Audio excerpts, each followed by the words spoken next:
The doctor is in, and I'm here to tell you, you're not crazy. You're not crazy. If you are feeling conflict inside of you as you watch what's going on the southern border, as you see the images of children and women, especially unaccompanied children, as you hear the horrific news now that dead bodies of children are washing up on shore in the Rio Grande, if you feel a sense of frustration, maybe even anger towards the Obama administration, and part of you is saying, we've got to protect these kids, and part of you is saying, we've got to send these kids back, and part of you wants to just scream your lungs out at Eric Holder and President Obama, you're not crazy. These are actually a sign that you're healthy. So to assess your health and to hopefully bring some wisdom based upon Mosaic biblical principles, let me give you some backdrop and then hopefully apply these thoughts. Now, I said Mosaic biblical principles because I think that history proves, and if the scriptures are true, then certainly it would be true, that it's hard to have a better idea than God, right? If God gives us commands and gives us statutes and principles, it would be a fool that says, I'm wiser than God. I can come up with a better idea than that.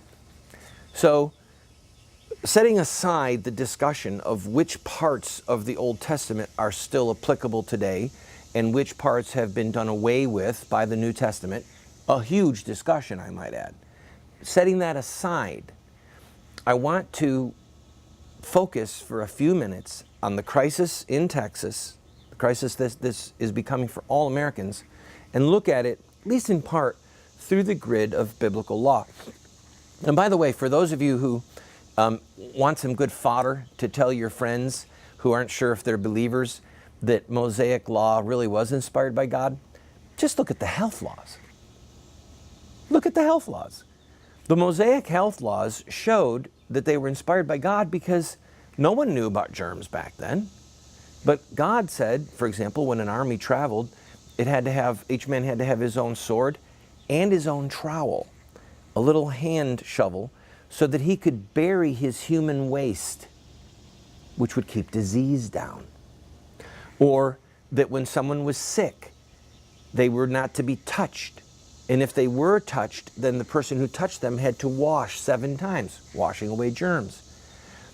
Somebody who was dead from a certain disease, they had to be buried quickly.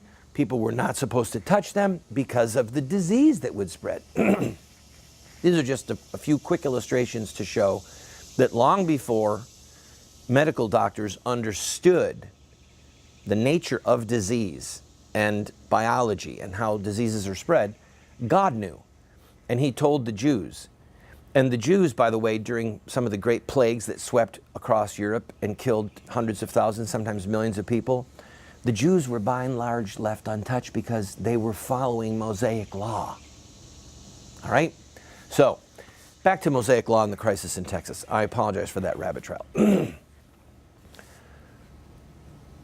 According to Mosaic Law, open borders are the norm. I repeat, open borders are the norm. Now, let me explain the caveats of that. If somebody from one of the surrounding nations wanted to emigrate into Israel, wanted to come to work or whatever, they were allowed to come, but there were no freebies. There was no compulsory redistribution of wealth under Mosaic Law. So they weren't coming to get free stuff. All right, that's number one. Number two, they were not granted voting rights. And that's a critical distinction. They were not granted voting rights. The ability to pick the leaders happened at the gate in the various communities, and it was only the Israelites themselves who were in relationship with God, who had their boys circumcised, who were participating in the rites and the rituals of the law of Moses. Only they could vote. So if you just look at those two issues, you don't get to vote when you come in, and you don't get to have free stuff because of the redistribution of wealth forcefully. You understand that what a hole that punches in Obama's agenda? I mean, the facts are out there. There are Democrats especially who want voting rights granted to all of these illegal immigrants. Why? Because those people are going to continue to vote for free stuff. Don't you see the incestuous relationship of what's going on here? Now I've got to take a break. When we come back, we're going to continue with this, delve into a little bit more, and talk about children. And the surprise visit, it's more than a visit. The guess who's coming for dinner in Nebraska? Yeah, Nebraska. My wife's from Nebraska. I'll be right back.